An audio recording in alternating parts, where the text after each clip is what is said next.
ఒక్కసారి కొమ్మూరి గోల్డ్ కి కాల్ చేయండి. తాకట్లో ఉన్న మీ బంగారాన్ని విడిపించి మార్కెట్ ప్రైస్ కి వాళ్ళు కొనుక్కుని మిగతా డబ్బులు మీకు ఇచ్చేస్తారు. హాయ్ హలో నమస్తే, వెల్కమ్ టు మనం టీవీ. పాకిస్తాన్ ఎకనామికల్గా వీక్ ఉన్న, మ్యాన్ పవర్గా వీక్ ఉన్న, ఏ ధైర్యంతో యుద్ధానికి సిద్ధం అంటుందనే తెలుసుకోవడానికి ప్రయత్నం చేద్దాం. ఇప్పుడు మనతో ఉన్నారు ప్రముఖ పొలిటికల్ అనలిస్ట్ రవీంద్రబాబు గారు. నమస్తే సార్. నమస్తే సార్, పాకిస్తాన్ వైపు చూసుకుంటే భారత్ కన్నా పాకిస్తాన్కి మ్యాన్ పవర్ తక్కువ ఉంది.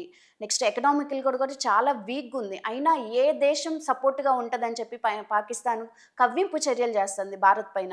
As a matter of fact ఏంటంటే ఇప్పుడు జరుగుతున్న పరిణామాలని పాకిస్తాను మీరు ప్రస్తావించినట్టుగా రక్షణ రంగానికి సంబంధించిన సైనికుల విషయంలో భారతదేశం కంటే చాలా తక్కువ ఉంది.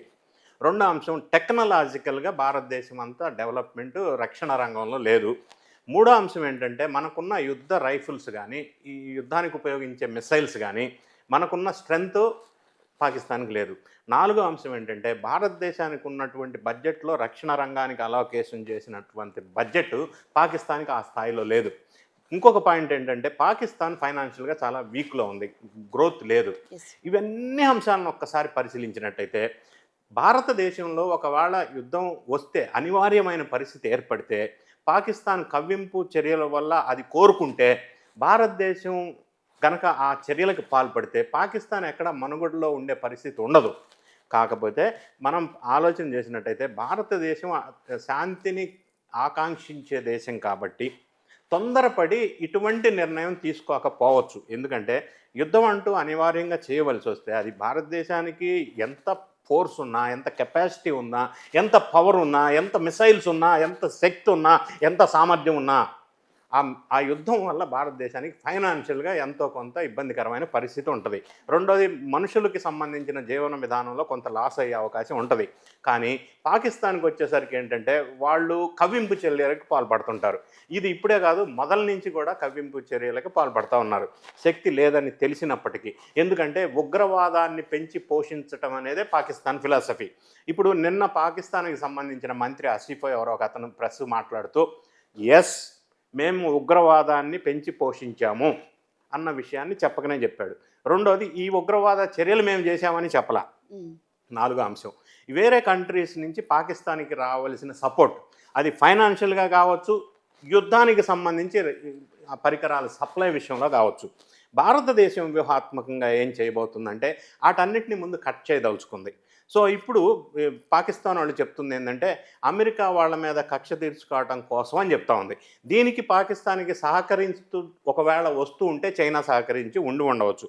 కానీ ఇప్పుడున్న పరిస్థితుల్లో భారతదేశంలో జరిగిన వీళ్ళు అఘాయిత్యం ఏదైతే చేశారో, కాల్పులు ఏదైతే జరిపారో, అది ఏ దేశము కూడా ఇప్పుడు యాక్సెప్ట్ చేయరు. ఎందుకంటే ఎవరు సమర్థించే అంశం కాదు ఉగ్రవాదాన్ని, తీవ్రవాదాన్ని, మనుషుల్ని చంపటం అనేది. నాలుగో అంశం ఏంటంటే అతి కిరాతకంగా మతం అనేది హితం కోసం ఉండాలి కానీ మతోన్మాదం కోసం ఉండకూడదు. ఇప్పుడు చంపేటప్పుడు కూడా ఏ మతం అని చెక్ చేసి చంపారో అని వార్తలు వినిపిస్తూ ఉన్నాయి. మరి దాన్ని మించిన అసలు దారుణమైన విషయం ఇంకోటి ఉండదు. ఈ విధంగా పాకిస్తాన్ చేస్తున్నటువంటి చర్యలు ఇప్పుడు కొత్త కాదు, మొదల నుంచి ఇటువంటి యాక్టివిటీస్లో ఉగ్రవాదాన్ని పెంచి పోషిస్తూ కవ్వింపు చర్యలకి భారతదేశం మీద ఎప్పటి నుంచో జరుగుతూ ఉంది. కానీ ఇవన్నీ కూడా ముగింపు దశకి పాకిస్తాన్ అంటే ఆ పాకిస్తాన్ దేశానికి సంబంధించిన గొయ్యి తనే తవ్వుకుందామా అని చెప్పి మనకి ఇప్పుడు అనిపిస్తూ ఉంది. ఇది ఎందుకంటే పీక్ స్టేజ్కి వెళ్ళింది, వాళ్ళ రాక్షసమైన హింస పీక్ స్టేజ్కి వెళ్ళింది.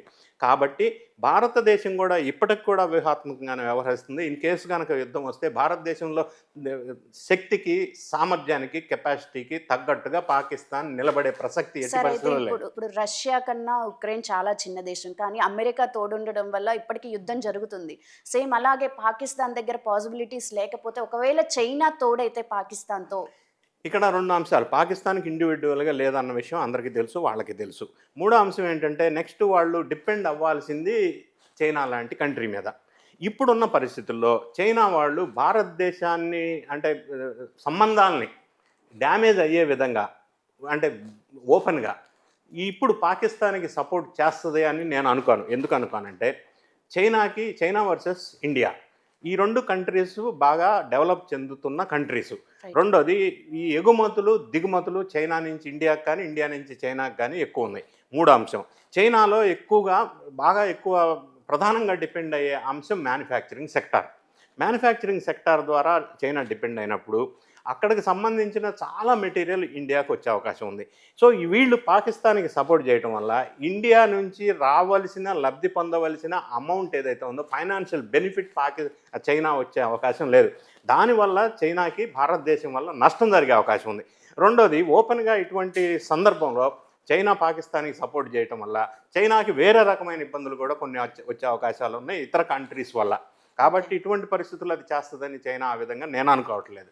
ఓకే, ఒకవేళ సరే అదే జరిగింది అనుకోండి, పాకిస్తాన్కి చైనా తోడైతే భారత్కి అమెరికా సపోర్ట్ వచ్చే అవకాశం ఉందంటారు? అంటే ఇప్పుడు భారత్కి అమెరికా సపోర్ట్ అంటే ఇక్కడ శత్రువుకి శత్రువు మిత్రువు అనే ఒక లాజిక్. పాకిస్తాన్కి అమెరికాకి పడదు, అవును, వాళ్ళిద్దరూ శత్రుత్వం ఉంది కాబట్టే పాకిస్తాన్ చైనాకి దగ్గరైంది. ఇప్పుడు చైనా పాకిస్తాన్కి దగ్గరైతే అమెరికా అంటే అనూహ్యమైన పరిస్థితుల్లో భారతదేశానికి సపోర్ట్ చేసే అవకాశం ఖచ్చితంగా ఉంటుంది. రెండో అంశం, చైనా కంటే అమెరికా ఆర్థికంగా టెక్నాలజికల్గా పవర్ఫుల్ కంట్రీ. అంటే మొత్తం కంట్రీనే, అన్ని కంట్రీస్నే రూల్ చేసే పెద్దన్నయ్య. మూడో అంశం ఏంటంటే మోడీ గారికి ఆ పెద్దన్నయ్యకి మంచి రిలేషన్ ఉంది. ఇటువంటి దేశాల సమస్యలు వచ్చినప్పుడు ఖచ్చితంగా అమెరికా లాంటి దేశం అప్రాప్రియేట్ టైంలో చైనా కనుక అటువంటి డెసిషన్ తీసుకుంటే భారతదేశానికి అమెరికా లాంటి ఇతర కంట్రీస్ సహాయం కూడా ఒకవేళ దొరికితే మరి పాకిస్తాన్ పరిస్థితి మనుగడ సాధ్యం కాదు. ఆ విధంగా ఉండబోతుంది ఒకవేళ నిర్ణయం తీసుకుంటే వాళ్ళు. సార్, ట్రంప్ వచ్చాక మనకి ఈ మధ్య కాలంలో మనం బాగా విన్నాం, అమెరికా ఆర్థిక వ్యవస్థలో చాలా మార్పులు జరిగాయి. ఇలాంటి పరిస్థితుల్లో భారత్కి సపోర్ట్ చేసి తన కంట్రీకి ఓన్గా ఫైనాన్షియల్గా ఖర్చు పెంచుకునే అవకాశం ఉందంటారు అమెరికా? ఇప్పుడు ట్రంప్ వచ్చిన తర్వాత ట్రంప్ విజను, గోలు, లక్ష్యం, శ్వాస ఒకటే, అమెరికా ఫస్ట్. ఆ మాటకు వస్తే మోడీ గారి same principle, India first. So ఏ కంట్రీ అధిపతి అయినా, ఏ రాష్ట్ర అధిపతి అయినా ఈ విధమైన ఆలోచన ఫ్రేమ్వర్క్ ఉండటం సహజం. ట్రంప్ వచ్చిన తర్వాత ఆయన తీసుకున్న నిర్ణయాలు, కొన్ని సంచలనమైన నిర్ణయాలు ఇండియాకి కొంత, ఇండియా స్టూడెంట్స్కి లేదా ఇండియాలో ఉన్న ఎంప్లాయీస్కి కొంత ఇబ్బందికరమైన పరిస్థితి వచ్చింది వాస్తవం. కానీ అల్టిమేట్ లక్ష్యం ఏంటి ట్రంప్దంటే ఆ కంట్రీ డెవలప్ అవ్వాలి. అంటే ఇన్కమ్ జనరేషన్ ఆ కంట్రీలో ఉన్న అది మనుషులకి లేకపోతే ఎడ్యుకేటెడ్ పీపుల్కి ఎంప్లాయ్మెంట్ జనరేషన్ రావాలంటే కొన్ని కఠినమైన నిర్ణయాలు తీసుకోవాల్సి వచ్చింది. ఇక అది ఇంటర్నల్గా స్టేట్ని బలోపేతం చేయడానికి కంట్రీని ఆయన తీసుకున్న నిర్ణయాలు. వేరే ఇంకొక మీరు అడిగిన క్వశ్చన్ ఏంటంటే, యుద్ధం వస్తే ఈ పరిస్థితుల్లో ట్రంప్ భారతదేశానికి సహాయం చేస్తారా? ఇంటర్నల్గా తీసుకున్న నిర్ణయాలు అది డిఫరెంట్ సబ్జెక్ట్. కానీ ఇటువంటి దేశాల మధ్య సమస్యలు వచ్చినప్పుడు అంటే ఫైనాన్షియల్ మిగతా ఆలోచించకుండా కొన్ని కంట్రీస్ మద్దతు ఇవ్వడానికి ముందుకు వస్తాయి. ఎందుకంటే అన్ని దేశాల మధ్య సహోద్భావమైన వాతావరణం, మరీ ముఖ్యంగా యుద్ధం వచ్చే సందర్భం ఉన్నప్పుడు అమెరికా ఖాళీగా కూర్చొని ఐసోలేట్ అయి కూర్చొని చూస్తూ ప్రేక్షక పాత్ర అయితే పోషించకపోవచ్చు. భారతదేశానికి సపోర్ట్ ఇవ్వడానికి ముందుకు రావచ్చు. ఒకవేళ వస్తే పెద్దన్నయ్య కంట్రీ లాంటి అమెరికా ఇండియాకి ఇంకా బలం చేకూరే అవకాశం ఖచ్చితంగా ఉంటుంది. Right, thank you sir. Thank you.